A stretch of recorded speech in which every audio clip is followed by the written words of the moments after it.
¿Todos vieron la pauta o no? Yo sí. Ya, y el resto, los que están, los otros 5, ¿cuánto hay acompañándome esta tarde? No, no. Está al final, pues.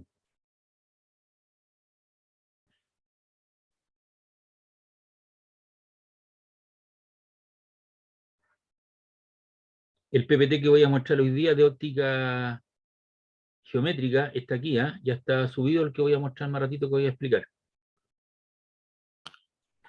Profe, ahí por los números que usted puso y comparado con los míos son casi iguales, no importa. Sí, pues depende del número de decimales que uses empleado, si usaste 9,8 en vez de 10, si usaste pi 3,14, 15, 9, 27 y algo. ¿Me entiende o no? Sí, ya. Estoy esperando abrir la pauta para que la vean y explicárselas. Aquí está el problema número 1. Usted tiene un conductor eléctrico que tiene una cierta resistividad. El área cierto efectivo es A por C, largo por ancho, lo cual eran 5 milímetros por 8 milímetros, eso era 5 por 8 son 40, exponente a la menos multiplicación de potencia, conservo la base, resto de los exponentes, a la menos 6 metros cuadrados. Y el largo eran 100 metros. Aplicando la ley de Ohm, voltaje igual a I por R, y con la resistencia ρ L partido por S, tenemos que el voltaje es I por R. Y de ahí usted despeja la corriente, ¿cierto? Voltaje por el área, partido por el ρ por la longitud, el voltaje, ¿cierto? Asociado a un volt, el área 5 por 10 a la hora menos 3 metro, perdón, ¿qué dice aquí? Voltaje, el ρ. Ρ, ¿cierto? Es la resistividad ohm por metro, ahí me faltó el ohm. Esto vale 8 por 10 a la hora, a ver, por el largo. A ver, espérate un rato aquí, parece que tengo ahí. Tengo un cálculo mal hecho. La solución son las resistencias de 6, de 2, de 3. A ver, espera un rato, voy a ir a...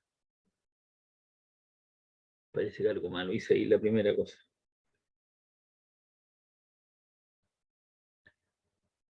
Ya. Espérame un ratito.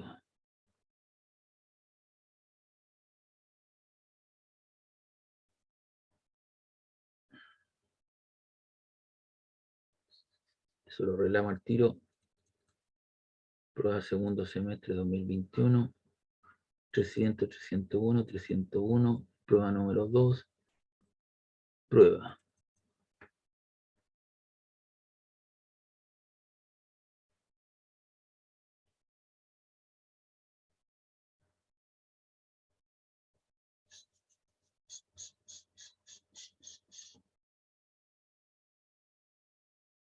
Ya, aquí tenemos entonces la resistividad 2 por 10 a la hora menos 8 por metro. Se aplica una diferencia de voltaje de 1 volt entre los puntos de MN y eso genera una corriente, ¿cierto? En ese sentido. El área eran 5 milímetros por 8 milímetros, eso te da pasarlo a metros, y el largo 100 metros. Entonces voy a ir a ver la pauta de corrección al tiro, si no la tengo que ratificar esto.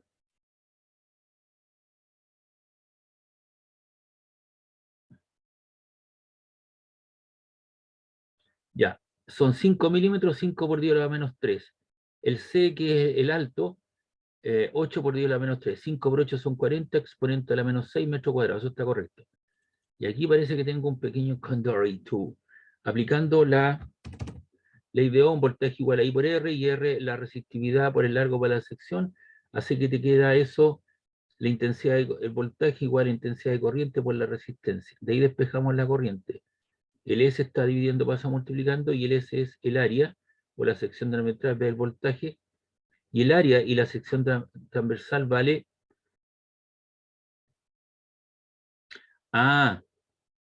Ya. 5 por 8 son 40. Ya, y aquí lo que faltaría son 40 exponentes a la menos 6 metros cuadrados. Da lo mismo ahí. Y abajo era ohm por metro. Este 2,8, ¿no? Ohm por metro. Entonces ahí me faltó colocar el ohm por metro. Eso faltó. Metro por metro cuadrado, con ese metro cuadrado se van y te queda voltaje partido por ohm, lo cual te da la corriente 14,8. O sea, simplemente faltó colocar las unidades que correspondía, eso que está ahí. Y si eso lo multiplicamos y dividimos, arriba tengo 1 por 5 exponente a la menos 3 por 8 exponente a la menos 3 igual 4 por 10 a la menos 5. Y eso queda dividido por 2,8 exponente a la menos 8 por 100. Cerramos paréntesis, igual. 14,28. No habría problema con el resultado, pero sí me faltó la unidad. Entonces, esto que está aquí yo lo cambio rápidamente. Copiamos y lo pegamos en la pauta. Borramos eso que está ahí.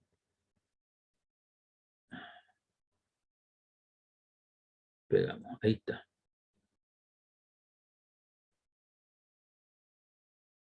Entonces, esto que está aquí yo lo guardo como PDF. Me va a reclamar porque ya está.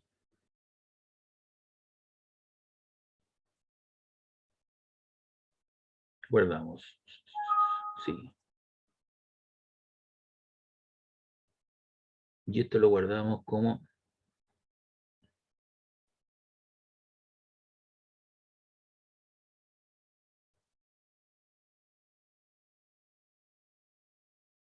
guardamos también. Luego el problema 2 es el mismo circuito que les pregunté al otro grupo. 3 resistencias de 6, de 3, de 2 en paralelo, una común con la de 7, las dos quedan en serie, después te queda una equivalente, una de 8 y una de 8, creo que estos resultados es 8, 8, te queda 4 y después 4 más 5 son 9 y tienes la resistencia equivalente y está una diferencia potencial de 120 volts, ahí tiene el positivo y negativo, la corriente va desde la derecha hacia la izquierda, va en este sentido, llega a ese nodo, se subdivide para acá, una porción pasa para acá, llega a ese punto, y aquí se divide en 3 partes, de tal manera que después pasa una corriente aquí, y aquí da lugar, ¿cierto?, a otra corriente, y ahí llega la corriente que pasa por la de 5. Y eso que estaba ahí, eh,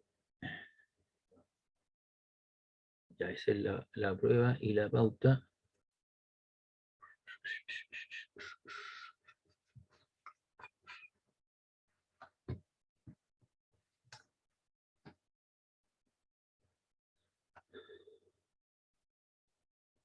Ahí está la resistencia equivalente, te quedó una de 8, 4, la resistencia total 9.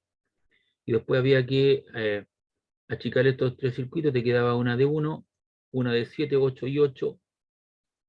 Sigo para acá, te queda una de 4, la de 5, te da una de 9, 120 volts. Y ahí aplicas la letra B, voltaje igual a I por R, 120 I igual a 9 por 9, y eso te da una corriente que entrega la fuente de 13,3, que es la que pasa por aquí, que es la que pasa por la de 5, porque la de 5, ¿cierto?, está a continuación de ella. Por lo tanto, la intensidad de corriente en la de 5 ohm es 13,3. Y la figura, la corriente que pasa por la de 4 es 13,3 y surge de dos resistencias en paralelo de 8 y de 8, por lo tanto, como los dos valores son iguales, se dividen en partes iguales. Los 13,13, por acá llegan los 13,13, se van 6,665 y por acá se van 6,665. Por lo tanto, y esa 6 ya llega aquí y por lo tanto por esta también por la de 7 se va una corriente de 6,665 y las resistencias de 6, 2 y 3 están en paralelo, los voltajes son los mismos, por lo tanto la corriente por la de 3 ohm es 2,2216. Ahí hay un cuadrito con los valores de la resistencia, con los valores de las intensidades de corriente, los voltajes asociados a 1 y la potencia P por I. 1,108 por 6,65 te queda 7,368. 2,216 por 6,65 te queda 14,73, 3,325 por 6,65, 22,11 y así sucesivamente todos los lugares y te da la potencia del circuito, 1593,98. ¿Preguntas, dudas del problema número 2?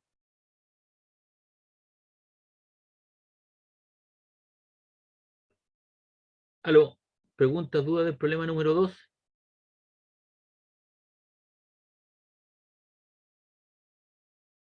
¿no? Ya.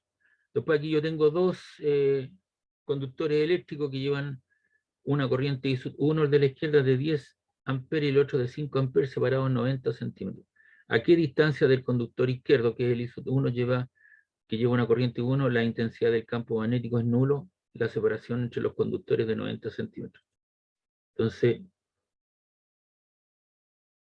de acuerdo a la pauta, ¿cierto? Tiene que haber un punto medio en alguna distancia, porque si yo hago la regla de la mano derecha, ahí lo estoy mostrando, la corriente viene saliendo y habrá, ¿cierto?, un campo magnético que apunta hacia arriba, da la vuelta completa y ahí apunta hacia arriba el campo magnético P1 para el alambre que lleva una corriente de 10 amperes a una distancia X. Y el otro estará a 90 menos X, que es esa distancia que aparece ahí. Y si hago también la regla en la mano derecha, ¿cierto?, la corriente viene saliendo, entonces el V2 apunta para abajo. Entonces en la figura se muestran los vectores V1, V2 debido a las corrientes I1 y I2, y para que el vector resultante sea nulo, una distancia X del conductor izquierdo, la magnitud de V1 y V2 deben ser iguales. Entonces la condición es que la magnitud o módulo de este vector que apunta hacia arriba menos que apunta hacia abajo sean iguales, de tal manera que el campo magnético resultante, que es V1 menos V2, sea igual a 0. Porque el resultante es así, por lo tanto pasa hacia el lado.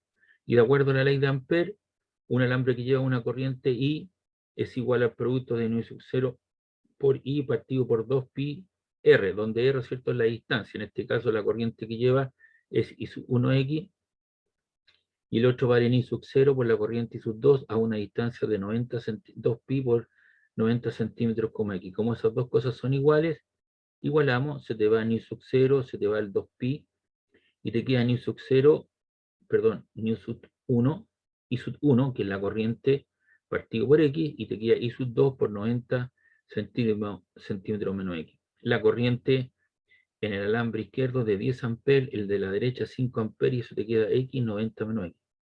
Y ahí te queda 5 por A, 5A por X, 90, 10 factor, 10 amperes factor de 90 centímetros menos X, te queda 5X, el amper se va, te queda 5X, y aquí te queda 10 por 90 son 900 centímetros, y 10 por menos X menos de X. Pasa eso hacia el otro lado positivo, te queda 10 más 5, te queda 15X igual a 900 centímetros. Y de ahí despeja X, pues 900 centímetros digo X, te queda 60 centímetros. Es decir, esto vale 60 centímetros y este vale 30 centímetros. 90 menos 60 te queda 30. Preguntas, dudas del problema número 3. 0,6 metros era lo mismo que 60 Sí, centímetros. pues papá, claro, claro, claro, sí, pues lo pasaste de acuerdo, lo pasaste a medio, ningún problema,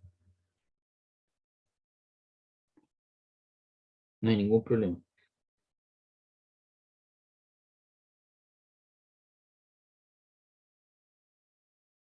Ya, vamos con el problema 4. El problema 4 aquí usted tiene un sistema, tiene una fuente de FEM que tiene un voltaje de 24 ohms y una resistencia de 12. Entonces, con esos valores de voltaje igual a I por R, usted calcula la corriente, y la corriente, ¿cierto?, le queda 24 partido en 12, le queda 2 amperes. Y eso va de menos a más, por lo tanto la corriente circula en este sentido. Ahí, y después va hacia arriba, de menos a más. Entonces ahí tiene la connotación aplicando la ley de Ohm para la intensidad de corriente. El I para arriba positivo, el I para abajo negativo, el X positivo, el X negativo. El K, ¿cierto?, apuntando hacia afuera, el menos K hacia adentro. Entonces usted tiene un campo magnético que viene saliendo, puntitos, ¿o cierto?, ve la punta de la flecha, por lo tanto es K, dirección K. Entonces, en una primera situación, el alambre inferior tiene una masa de 10 gramos y una longitud de 5 centímetros, y los resortes, debido al peso de este alambre, se estiran una cierta distancia de 0,5 centímetros bajo el peso del alambre. Cuando el campo magnético se encuentra activo, surge la corriente, la circulación de la corriente, se activa un campo magnético, se estiran adicionalmente 3 centímetros más debido a alguna fuerza de origen magnético. Entonces, en este caso, en la primera etapa, usted tiene la fuerza peso y la fuerza que hacen los dos resortes hacia arriba. Luego, ¿cierto? Cuando circula la corriente, el campo magnético viene saliendo, la corriente va allá, ¿cierto? Así que la fuerza lateral, si usted lo quiere, el campo magnético, fíjese bien, este le da el sentido de la corriente, va para allá, el campo magnético viene saliendo y por lo tanto la fuerza magnética, que es el dedo gordo, apunta para abajo. Entonces en una segunda etapa tiene las dos tensiones, tiene la fuerza magnética y tiene mg. Y estos resortes cumplen la ley de Hughes, donde la fuerza es directamente proporcional a una cierta constante, que es la constante del resorte. Y aquí el estiramiento del resorte. Entonces, como yo les expliqué el otro día, usted tenía que hacerlo en dos partes. Hay una situación inicial, tiene el diagrama cuerpo libre, tiene el resorte K por X y el otro resorte K por X y la fuerza magnética. Todavía no actúa el campo magnético. Está en una situación inicial, sin campo magnético. Entonces yo lo que debería hacer aquí,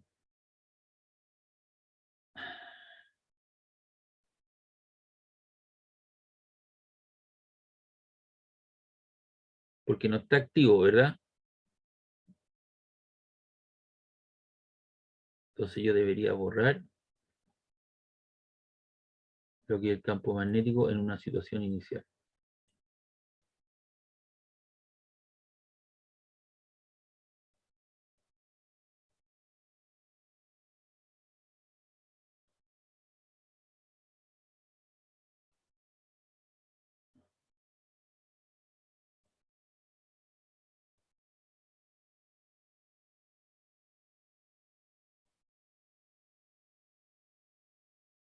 Ahí.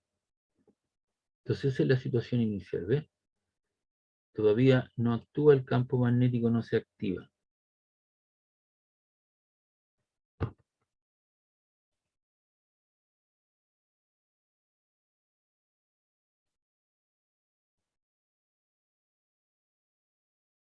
Y ahí está. Entonces tiene hacia arriba, ¿qué es lo que tiene usted? Esto lo vamos a arreglar un poquito ahí.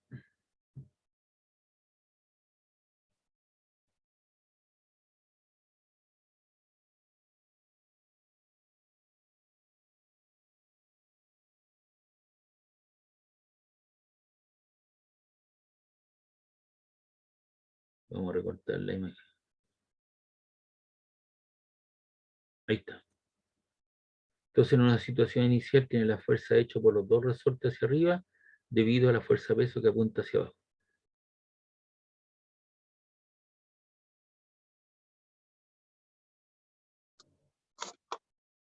Entonces en esa situación inicial el equilibrio sin circulación de corriente en el alambre, la fuerza en el eje tiene 2K por X menos mg y de ahí despeja, ¿cierto? El 2 y el X están multiplicando la constante, pasa dividiendo y te queda mg, la masa 10 gramos, 10 por 10 elevado a la menos 3 kilogramos, por g 10 metros segundo cuadrado, 2 por 5 centímetros, 0,5 centímetros, o 5 por 10 elevado a la menos 2 metros.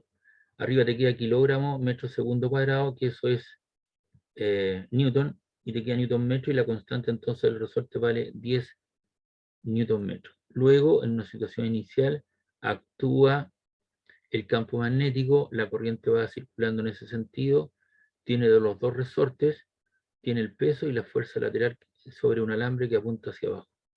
Entonces, en esa situación, cuando hay circulación de corriente, tiene la fuerza hacia arriba 2K por X menos mg menos IL cruz B. Eso debe ser igual a 0. Y el ángulo que forma el vector longitud con el campo magnético, ¿cierto? Son 90 grados y son 90 grados vale 1. Entonces te queda 2K por X menos mg menos ILB igual 0. Y de ahí despejamos el campo magnético. El I, ¿cierto? El IL está multiplicando, pasa dividiendo. Ese que era negativo porque esto es multiplicado todo por menos 1, se te queda positivo, negativo, positivo, por eso aparece 2kx menos mg y L. Ahí tenemos 2 por la constante que fue determinada por los 8 centímetros, porque ahora se estiraron 0,3 adicionales. ¿Ya? Antes teníamos 0,5 más los 0,3, 0,8 metros, menos la masa 10 gramos por 10 elevado a la menos 3 por metro segundo cuadrado, y te queda la corriente por 0,5 por 10 elevado a la menos 2 metros. Entonces aquí necesito calcular la corriente, voltaje igual a I por R, el voltaje de la fuente son 24 volts, la resistencia 12, 24 en 12 amperes, y ahí aparecen los 2 amperes. Entonces arriba te queda 2 por 10, 2 por 10 son 20 por 0,8 exponente a la menos 2, menos 10 por 10 elevado a la menos 3 por 10, eso te queda 0,06. Esto, los metros con los metros de te queda newton, y aquí te queda kilogramos metro segundo cuadrado, que también es newton. Así que ese número menos este otro número, newton menos newton, te queda newton. Y abajo te queda 2 por 0,5 exponente a la menos 2, te queda 0,01 amper metro, y esa división te queda 6 Tesla, que es el campo magnético. Newton, amper por metro es Tesla. ¿Pregunta de ese problema? No, profe, todo claro. Ya. Y el problema 5, había una barra, ¿cierto?, que tiene una resistencia 20 ohm, la corriente inducida, ¿cierto?, la velocidad viene para abajo, hay una fuerza externa, una fuerza magnética, y la corriente inducida es V, la velocidad por el largo del alambre por el campo magnético, y la corriente, ¿cierto?, es la Fe partido por la resistencia, así que te queda la velocidad por el largo del alambre por V, el campo magnético partido por R, y ahí despejas la velocidad. La velocidad te queda I por R, y te queda el largo por el campo magnético, y de ahí sacas la velocidad.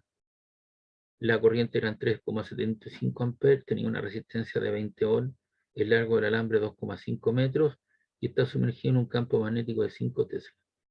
3,75 por 20 te queda 75 amper ohm, y abajo te queda Tesla metro. Y si uno hace las correcciones, 75 partido en 5, 6, y eso te queda en metros partido por segundo. Y la fuerza externa que se debe aplicar para que esto se mueva con una velocidad constante es F igual a I LV, el vector longitud con el campo magnético que sale directamente hacia nuestros ojos, forma un ángulo 90 grados, y te queda ILV, la corriente 3,75 amperes, el largo del alambre 2,5, y el campo magnético 5 Tesla, lo cual te da 46,9 newton. ¿Pregunta, duda de ese problema?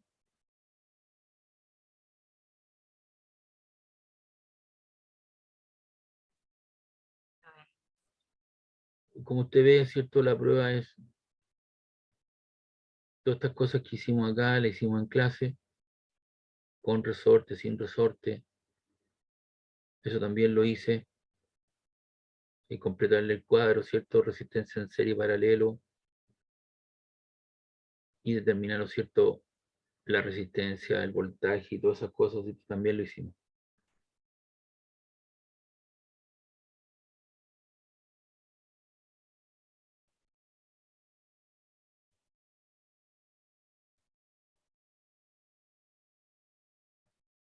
Y le voy a mostrar la prueba del otro paralelo para que esté claro, ¿cierto? Ahí está la pauta entonces.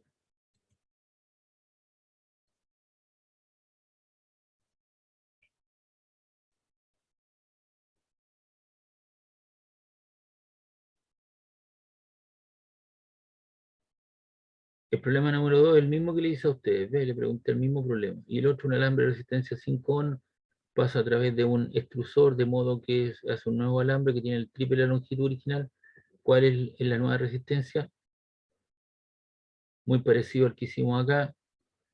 Dos alambres que estaban ahora dispuestos en forma vertical, antes los mostré en forma horizontal, y la barra, ¿cierto?, ahora se mueve hacia la derecha y antes se movía hacia abajo. Eso fue la prueba del otro paralelo. Si usted se da cuenta, son los mismos casi problemas que se preguntaron, ¿o no?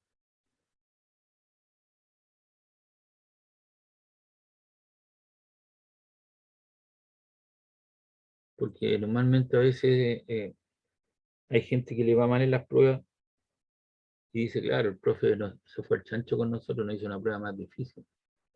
Entonces yo le quiero demostrar a usted que las pruebas son de las mismas características, del mismo nivel de dificultad, tanto el paralelo 300 como el paralelo 301. Y las cosas que se preguntan están dentro de las cosas que uno ha visto durante el semestre.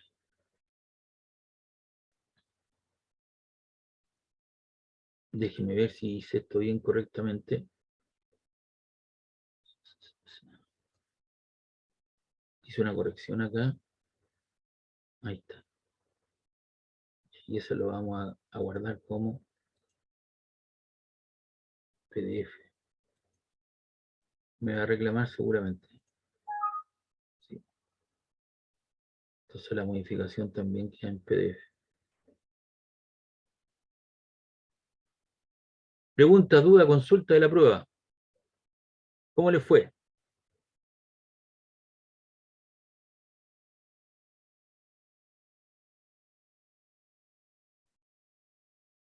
¿Cómo le fue?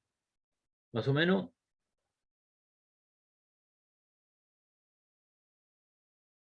No sé nada. Sí, yo creo que bien. O sea, igual hubieron cosas que. Detalle. O sea, sí, detalles, pero Pero en poco. general, y todo lo que le pregunté a usted lo hemos visto en clase, ¿cierto? Sí, profe. Incluso en los ejercicios que yo he hecho durante el semestre hay problemas más difíciles que estos. Pero bueno, eso es lo que quería explicar en la prueba, porque con el otro paralelo hice lo mismo que con ustedes, y eso fue lo que hice yo hoy día, lo que vamos a avanzar, más lo que vamos a ver ahora.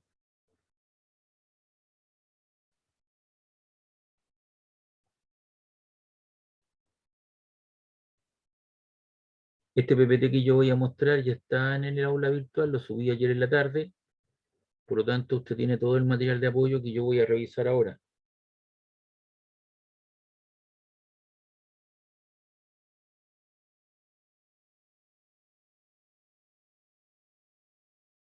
El PPT se llama óptica geométrica.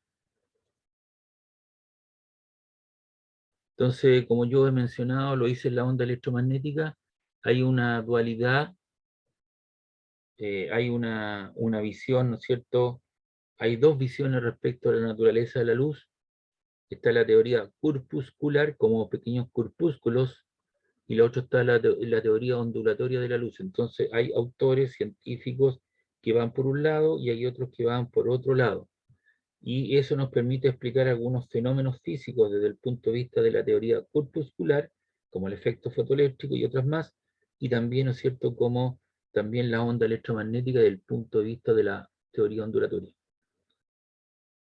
Entonces, Huygens, en 1678, teoría ondulatoria de la luz son ondas similares a las del sonido, necesita un medio para poderse propagar. Y uno puede explicar a través de esta teoría los fenómenos de reflexión y refracción de la luz. Isaac Newton en 1704, él predice, ¿cierto? O él pregona, o dice que la teoría es una teoría corpuscular de la luz, que la luz son pequeñas partículas y esto permite explicar los fenómenos de reflexión y refracción. Thomas Young en 1801, experimento de la doble rendija, muestra por primera vez la naturaleza ondulatoria de la luz y eso permite explicar los fenómenos de interferencia, difracción y polarización de la luz. J.C. Maxwell en 1873 muestra que la luz es una onda electromagnética. Hertz, 1887, crea por primera vez onda electromagnética y encuentra que es un fenómeno incompatible con la naturaleza ondulatoria de la luz, por ejemplo, el efecto fotoeléctrico. Y Albert Einstein, ¿no es cierto?, explica el efecto fotoeléctrico, por ejemplo, los fotones. Entonces, si usted se da cuenta, hay diferentes visiones y los científicos se posicionan en una teoría o en la otra para explicar, ¿no es cierto?, de algún punto de vista algunos fenómenos físicos como son la interferencia, difracción, polarización, la teoría del efecto fotoeléctrico, los fenómenos de reflexión, refracción, etcétera, etcétera.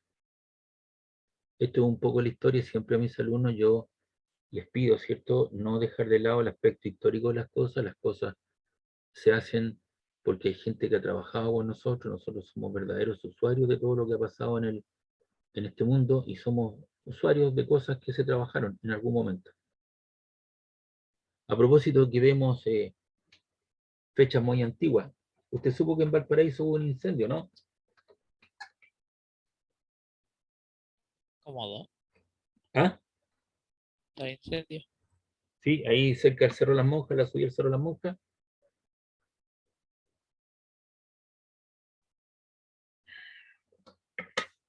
Aló, Sí. ya. Esas casas que se quemaron son del año 1873. Una construcción antiquísima, con adobe, pastelones, madera. Y la pregunta a esa gente que ha estado viviendo ahí desde el año 1873, cuando se hizo la instalación eléctrica, ¿usted cree que se actualizó, se cambió la instalación eléctrica a las demandas actuales? No, se mantuvo la misma. No, pues ha estado utilizando la misma nomás, y obviamente los cables se recalentaron porque parece que la premisa fue una instalación deficitaria. Y como hay una autogestión, ¿a qué me refiero con una autogestión? Que la gente va montando piezas y va ampliando sus casas y haciendo cosas que no se deben hacer o no se hacen por expertos, sino que hay un compadre de un compadre que arma una casa, levanta una pared, y la instalación eléctrica no son las que corresponden, y por eso sucede lo que sucede. Hay una autogestión y aquí no se le permite el permiso a nadie, se aumentan los metros cuadrados, no hay pago de contribución, como el caso mío, que yo tengo que pagar contribuciones por mi departamento, porque vivo en un condominio, esto se han revalorizado, entonces tengo que pagar 4 cuotas, porque tengo que pagar impuestos. Entonces la gente arma las cosas nomás, pues eso está en los fardeos de un cerro, y eso en 1873 se construyó una casa quitándole parte a un cerro nomás. Y por eso que si hay un terremoto, hay un incendio, ¿cierto? Y todas las casas están pegadas unas con otras, se produce lo que se produce. Entonces ahí es donde usted interviene a futuro, ¿me entiende? Usted tiene que hacer conciencia en las personas de que la instalación eléctrica, si va a hacer una ampliación, tiene que hacerle a un experto, tiene que pagar unas luquitas para hacerlo como tal. Y ahí es donde interviene usted, ¿entiende?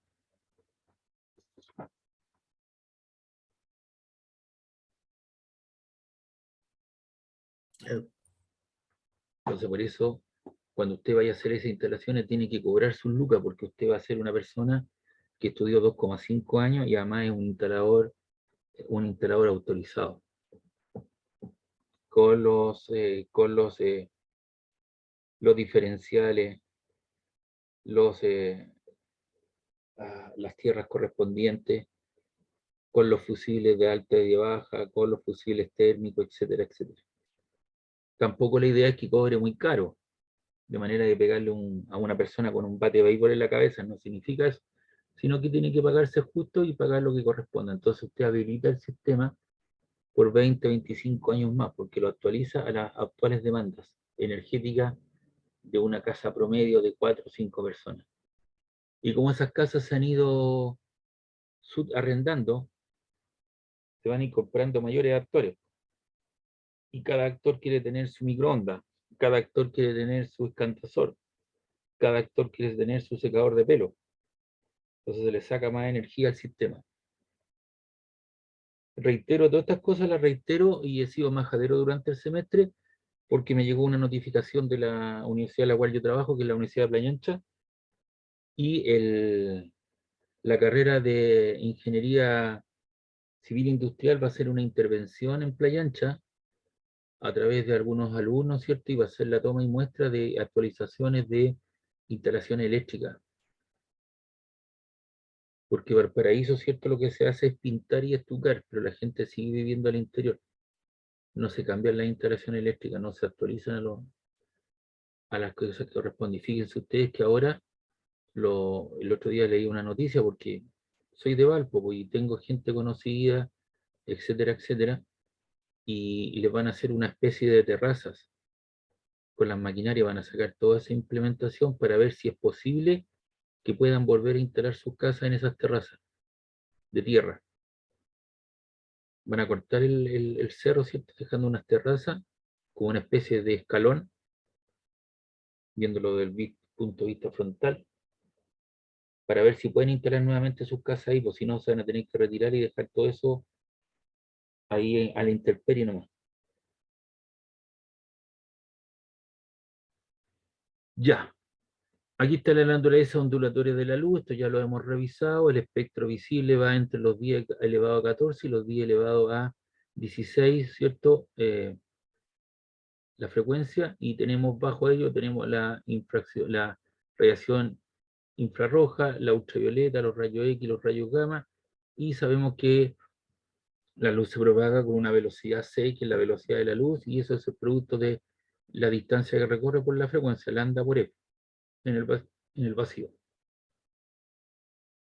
Y la rapidez de la luz es una constante para cada medio en el vacío y en el aire, y su valor es aproximadamente 3 por 10 a la 8 metros partido por segundo, lo cual ya lo hemos revisado. Y como yo les decía, ¿cierto? Cuando yo dije, lo mencioné la primera vez, dije, se han tomado, ¿cierto? Se han hecho trabajos o muestras, ¿cierto? A través de la historia, más de 400 mediciones en diferentes contextos, diferentes propiedades, bajo diferentes circunstancias, por diferentes personas, y siempre se llega a un valor constante, 3 por 10 a la 8. Y aquí tenemos alguna muestra. Galileo Galilei en 1638 fue el primero que intentó determinar la rapidez de la luz. Colocó a dos observadores separados por una distancia de 10 kilómetros enviándose señales luminosas. El tiempo que tarda la luz es menor que el tiempo de reacción de una persona. Usted vio El Señor de los Anillos, ¿no?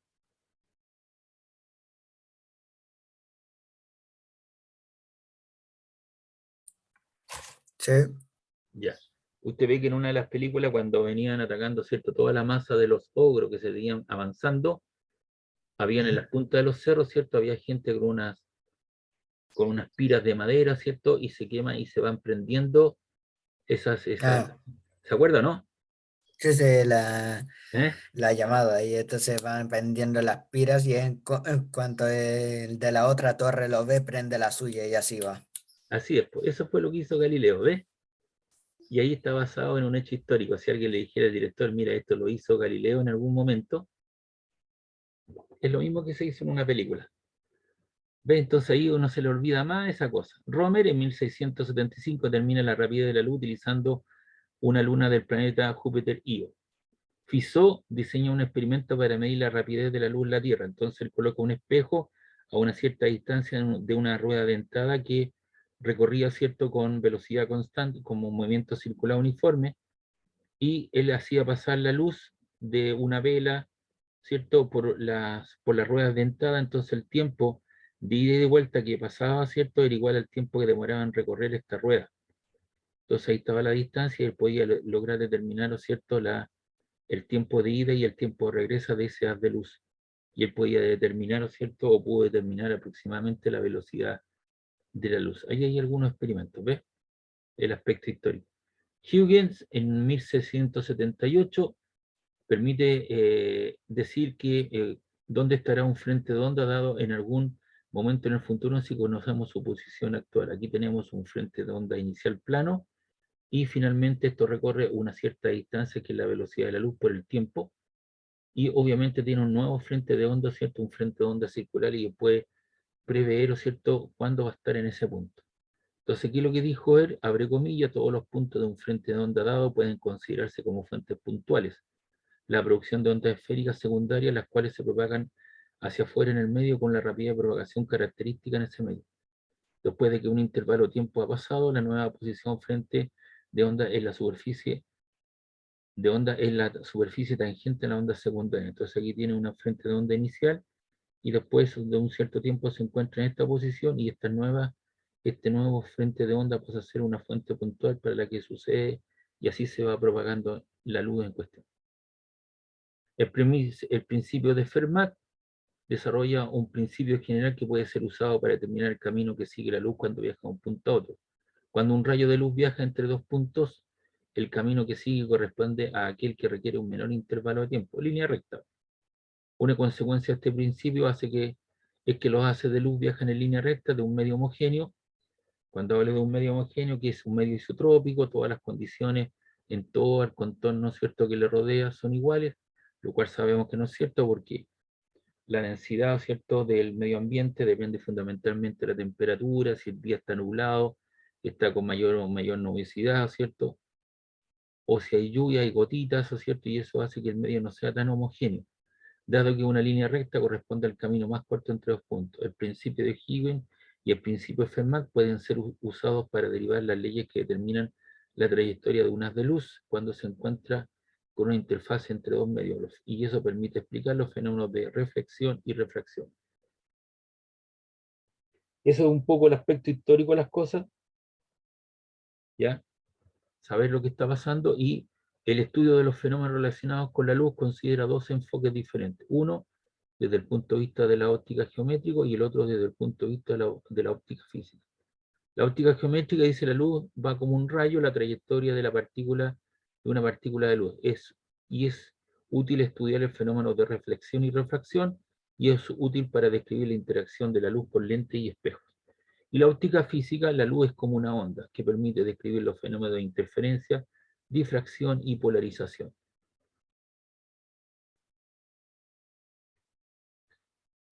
La óptica geométrica estudia la propagación de la luz asumiendo que en un medio uniforme este viaja en dirección en línea recta, cuando la luz se encuentra en la superficie de un medio diferente, o cuando las propiedades ópticas del medio cambian, la luz cambia de dirección. Entonces aquí lo que tenemos son los rayos, y aquí tenemos tres frentes de onda. Los rayos son rectas imaginarias que apuntan en la dirección en la cual se propaga la luz, y los frentes de onda son superficies perpendiculares a los rayos. Entonces tenemos frente de onda plano, rayos paralelos entre sí, y frente de onda esférico circulares con rayos radiales. Y aquí ya comienzan, ¿cierto?, las leyes que nos van a perseguir durante este contexto, ¿cierto?, este proceso, que dice acá, tenemos aquí una región especular, una superficie pulida que puede ser un trozo de espejo.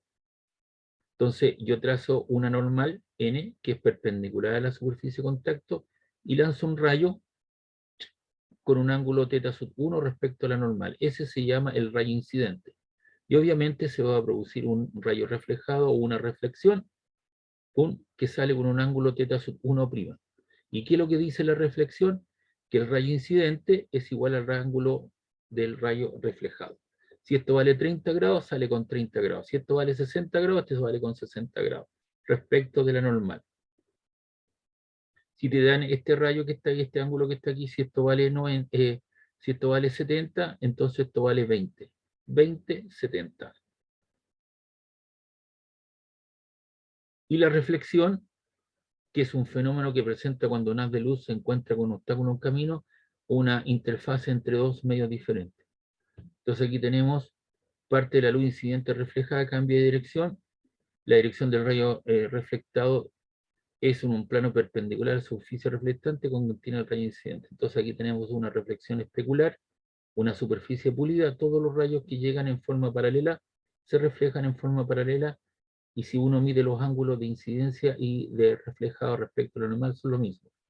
Si usted tiene una reflexión difusa, superficie rugosa, que podría ser, por ejemplo, este papel de aluminio que usa su madre, su tía, su abuelito para la cocina, para volver al aumento, usted lo arruga, lo coloca en la mesa y hace incidir los rayos. Obviamente los rayos serán paralelos en la entrada, pero después se van a difundir en diferentes direcciones. No se cumple la ley de Snell, o la ley de la reflexión, digamos. ¿Ya? Lo mismo sucede con si usted va a estar en un bote, va a pescar durante toda una mañana. Obviamente los rayos llegan del sol, se reflejan en el agua que está en constante movimiento, y estos salen en todas direcciones. Por eso usted tiene que usar lentes, y le va a llegar una gran cantidad de rayos a su cara, ¿cierto? Y usted se va a quemar, y le van a decir, oh, te quemaste, sí. Son con los rayos de... Lo mismo sucede con la nieve, que son verdaderos espejitos pequeños. Entonces aquí tenemos un láser sobre una superficie pulida, lo cual da lugar a una reflexión especular. Y aquí tiene una cosa que no es difusa la reflexión, ¿cierto? La superficie rugosa. Una superficie se comporta como especular cuando las imperfecciones en su superficie son más pequeñas que la longitud de onda de la luz incidente. Y aquí tenemos un ejemplo. Tenemos dos espejos M1 y M2 que forman un ángulo de 120 grados entre ellos. Entonces yo quiero saber con qué ángulo se refleja el último rayo en el espejo 2. Entonces tú tienes aquí la normal perpendicular a esta superficie, lanzas un rayo con 65 grados, El rayo emergente también va a tener 65 grados, por lo tanto lo que le falta para completar 90 son 25. Ya tienes 120, más los 25 te da 145, y por lo tanto lo que le falta para ese triángulo son los 35 para que te dé un valor de 180.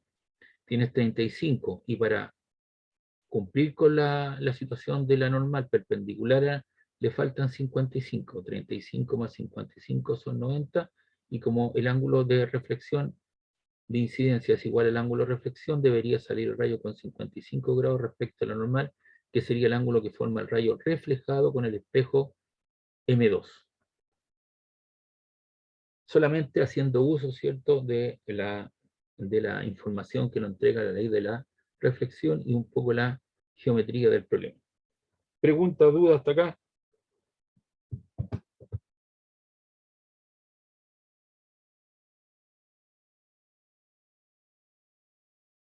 Parece que se fueron a ver la Virgen de Guadalupe, ¿o no? ¿Aló? No, profe, Ah, yo pensé, está claro. Está hasta el momento todo claro, profe. ya, yo pensé que se había ido a ver la Rosa de Guadalupe. Y aquí tenemos dos ejemplos, dos espejos perpendiculares, una normal, otra normal. El ángulo de incidencia igual al reflejado, ese ángulo alterno externo se repite acá, por lo tanto se repite aquí también, y ese ángulo será 90 menos teta. Eso será 90 menos teta si esto vale teta. Ángulo alterno externo. Aquí tenemos un espejo 45, se lanza con 45, eso vale 45, 45, 45. Si tú multiplicas 45 por 4 te dan los 180 grados.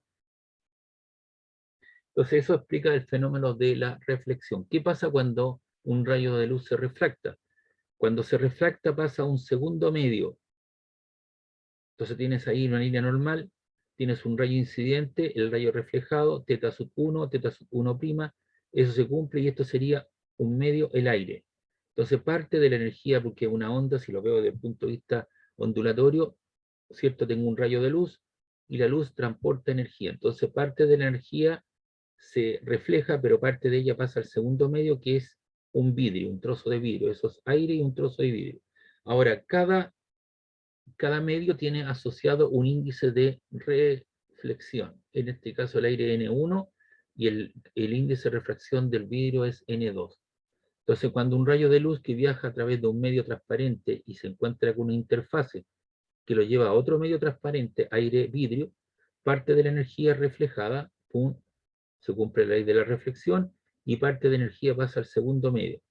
Y el rayo en el segundo medio cambia de dirección, se dice que es refractado. Entonces el rayo, en este caso, se acerca a la normal, de tal manera que el ángulo θ sub 2 es menor que el ángulo θ sub 1, siempre y cuando haya una relación entre los índices de refracción. Si el índice de refracción del segundo medio es mayor que el índice de refracción del primer medio, el rayo se quiebra acercándose a la normal. Si el vidrio tiene un índice de refracción menor que el del aire, que vale 1, se va a alejar, ¿cierto?, de la normal y se va a abrir respecto a la normal. El rayo incidente, el rayo reflejado y el rayo refractado pertenecen al mismo plano. El camino entre A y D de la figura es reversible. A y B es reversible. Entonces el seno del ángulo de refractado es al seno del ángulo de incidencia como N2 partido por N1, y eso es constante. Los N, ¿qué es lo que son? El N, ¿cierto?, es el índice de refracción del medio. Y es el cociente entre la rapidez de la luz en el vacío C partido por la rapidez de la luz en el medio. Es adimensional, no tiene unidades, es un número puro. Y aquí tenemos algunas sustancias sólidas, líquidas y gaseosas, y tenemos los índices de refracción. Estos valores que se han obtenido acá son valores experimentales, por lo tanto pueden sufrir alguna diferencia si tú vas a ver otra tabla de datos. No tienes que aprendértelo de memoria, se te va a dar en el momento de la prueba o en el momento del ejercicio. El único que uno debería saber es el N del aire, que vale prácticamente 1, porque se usa el 1, y lo otro que se usa es el vidrio, 1,5.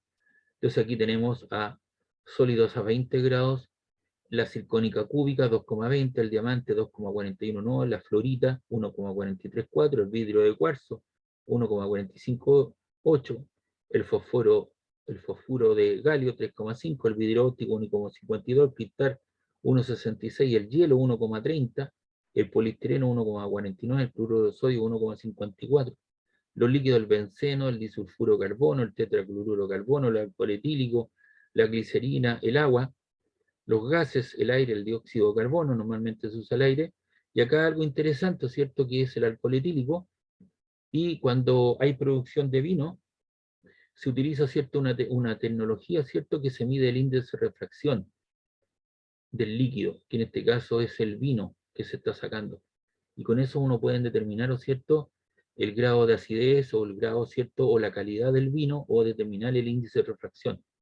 Y con eso está asociado, ¿cierto?, algunos parámetros en cuestión. Entonces el N es el índice de refracción. Y acá tenemos, ¿cierto? Fíjense bien, el índice incidente pasa del aire al vidrio, el N del aire vale 1, el N del vidrio vale 1,5. Por ser mayor el segundo, el rayo se quiebra acercándose a la normal. Si la luz se mueve de un medio de material en el cual la rapidez es mayor a uno, en el cual la rapidez es menor, obviamente este medio es menos denso, demora un poco más en atravesar las partículas, esto es aire, entonces el rayo, entonces el ángulo respecto a lo normal disminuye. Si la luz viaja desde un medio material, ahora sale desde el vidrio, viaja desde el vidrio, ¿cierto? El ángulo de incidencia θ sub 1, y ahora sale nuevamente al aire, el rayo se quiebra alejándose de la normal. θ sub 2 en este caso es mayor que θ sub 1. Si la luz viene de un medio material en el cual la rapidez es menor que a uno en el cual la rapidez es mayor, entonces el ángulo aumenta, se separa de la normal. Y eso es lo que se conoce como la ley de Snell. Ahí está el índice de refracción, y aquí aparece la ley de Snell. Y la ley de Snell dice que el medio del cual yo vengo, que es el N1 por el seno del ángulo incidente, es igual al N en el cual yo incido por el seno del ángulo de refracción. Y eso se conoce como la ley de Snell. Entonces aquí tengo el medio 1, el medio 2. Tengo una onda, ¿cierto?, lumínica, ¿cierto?, una señal de luz conformado, ¿cierto?, por en la teoría ondulatoria de la luz, tiene una cierta longitud de onda. Cuando pasa al segundo medio, un medio más viscoso, su longitud de onda disminuye. Su velocidad, ¿cierto?, es mayor, aquí es menor porque es más denso, y el índice de refracción del medio 1 es la velocidad de la luz partido por su velocidad de propagación, y el índice de refracción del medio 2 es la velocidad de la luz partido por su velocidad de propagación. Y eso se conoce como la ley de Snell. Preguntas, dudas.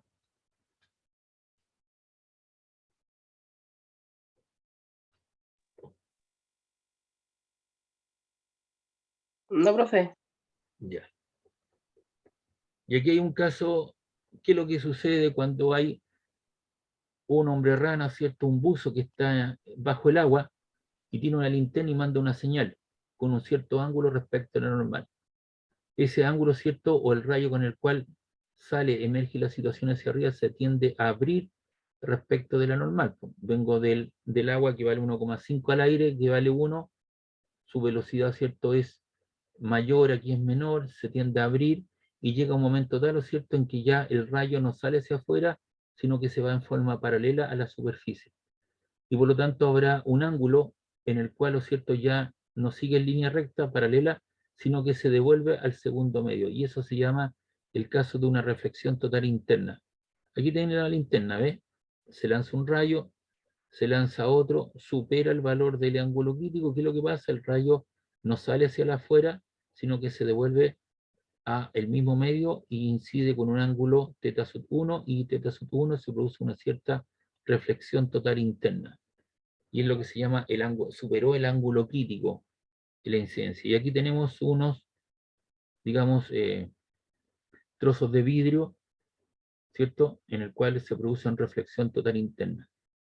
Y esto es lo que sucede, ¿cierto? Aquí hay un espejo, aquí hay otro espejo, tengo un tubo, y cuando voy a una parada militar, si yo no quiero verlo, ¿cierto?, la gente mira por acá, lee la información, el rayo sale hacia afuera, llega hacia arriba y logra sobrepasar la altura y ve lo que está pasando afuera. Es como una especie de periscopio, lo que usan los submarinos.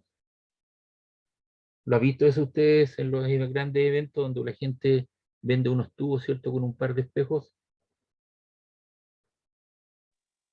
Sí, profe. Eso es una reflexión total interna. Y acá fíjese bien, el pez o el pescado, los animalitos son mucho más, son más versátiles, tienen mayor disposición, ellos ven cosas que nosotros no vemos, escuchan cosas que nosotros no escuchamos, entonces él tiene un cono de luz, él manda la información, ¿cierto? Ve todo esto aquí, y aquí en esta zona clara, el cielo él lo ve azul. Es en ese cono. Si uno manda una información fuera de ese cono, el rayo, ¿cierto? Llega al punto de interfaz y se refleja, va a sí mismo. Entonces aquí, fuera de la zona blanca, ve todo el cielo oscuro. Y aquí está el peso, ¿ves? Él está viendo el fondo de él puede visualizar la superficie, y aquí lo que está viendo, ¿cierto? Es el fondo de la piscina, reflejado en la superficie. Mirando justo arriba vemos el cielo, pero fuera de ese cono de superficie de 96 grados, es como un espejo. Entonces los tiburones, que son más inteligentes que nosotros, se encuentran en esta zona, en la zona oscura. Entonces ellos atacan rápidamente desde la zona oscura, y cuando el pez se da cuenta ya es tarde. ¡Pum! Lo atrapó, porque toda la luz se refleja sobre el fondo, entonces lo que está viendo el fondo y no ve cómo aparece rápidamente el tiburón. Si hay un bote, el bote aquí lo va a ver, ¿cierto? En la zona blanquita, y va a ver el cielo hacia arriba. Y aquí tenemos el caso de la reflexión total interna. Se lanza un haz de luz, ¿cierto?, sobre ese espejo con un cierto ángulo, supera el ángulo crítico y se refleja sobre sí mismo. Aquí tiene un láser con un vaso con agua, ¿ves? Y se lanza el rayo, supera el valor crítico, el rayo se refleja sobre sí mismo y sale hacia acá, y ahí llega la reflexión. Entonces, en el caso de la reflexión total interna, el ángulo, ¿cierto?, con el cual se transmite la información es mayor que 90 grados o igual a 90 grados.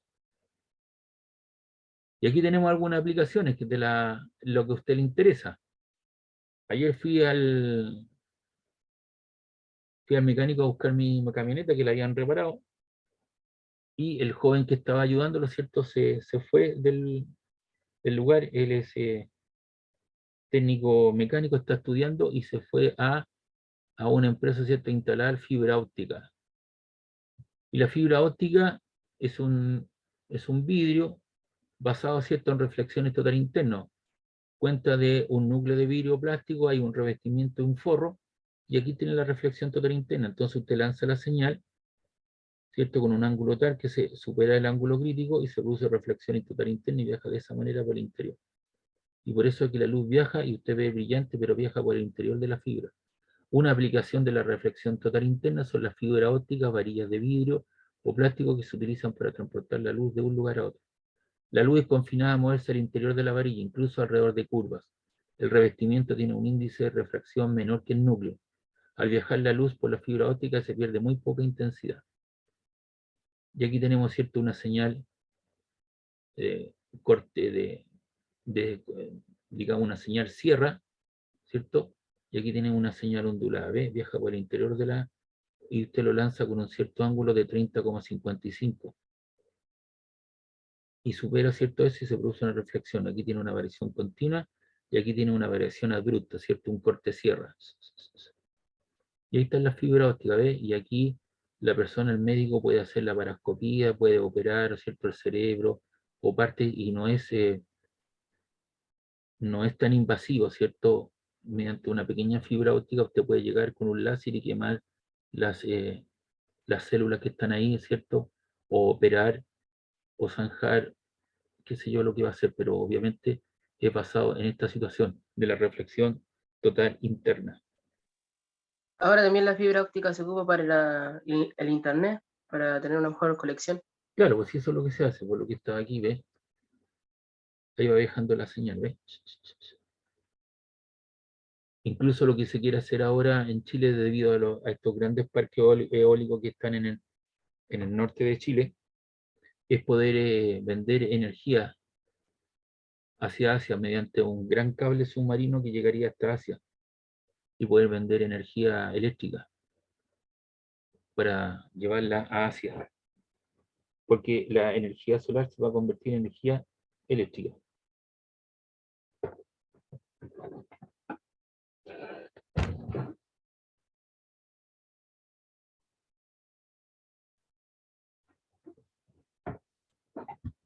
Entonces ahí tiene algunas variaciones.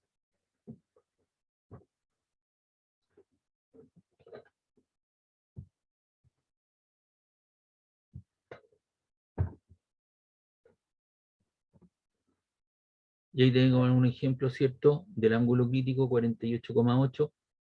Entonces, si él supera ese valor del ángulo crítico, se va a reflejar sobre sí mismo. Y aquí está el fondo de la piscina, ¿ves? Hay un cono de luz.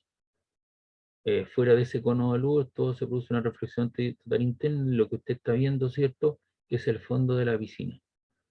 Y ahí tiene, ¿cierto?, el cielo azul. Y el dióptrico plano nos permite ver, ¿cierto? Si yo tengo aquí en el agua, veo que digamos, como que el lápiz se quiebra, ¿no? Y se aleja respecto de la normal. Y aparentemente también nosotros lo que vemos, este es el peso, ¿cierto? Parece estar aquí, pero en realidad está aquí. Por lo tanto, cuando uno trata de atrapar un animalito bajo el agua, está yendo a un lugar falso, por eso que ellos logran arrancar, y eso tiene que ver con la relación entre los índices de refracción N' y N, y la altura y las profundidades en cuestión. Un dióptrico plano es cualquier superficie que separa dos medios diferentes. Un ejemplo muy simple de esto es la superficie de un vaso de agua. ¿No has observado alguna vez que un lápiz parcialmente sumergido en agua? Seguro que has curioseado ese efecto que parece torcer la parte sumergida del lápiz, o el efecto por el cual el fondo de una piscina parece estar mucho más cerca de lo que está en realidad. Entonces, vaya después que termine esta clase, coloque un tenedor, un cuchillo, un lápiz en un vaso de agua y va a ver que en un vasito de agua, y va a ver como que el lápiz está quebrado. Y eso constituye, ¿cierto?, un dióptrico plano. Pregunta, duda. Esto es las leyes, ¿cierto?, que siguen la óptica geométrica, la parte cualitativa, ¿cierto?, saber los fenómenos cuando hablamos de reflexión total interna, y luego aquí vienen algunos ejercicios de aplicación. Esto tiene 6, 7, ¿cuántos ejercicios tiene?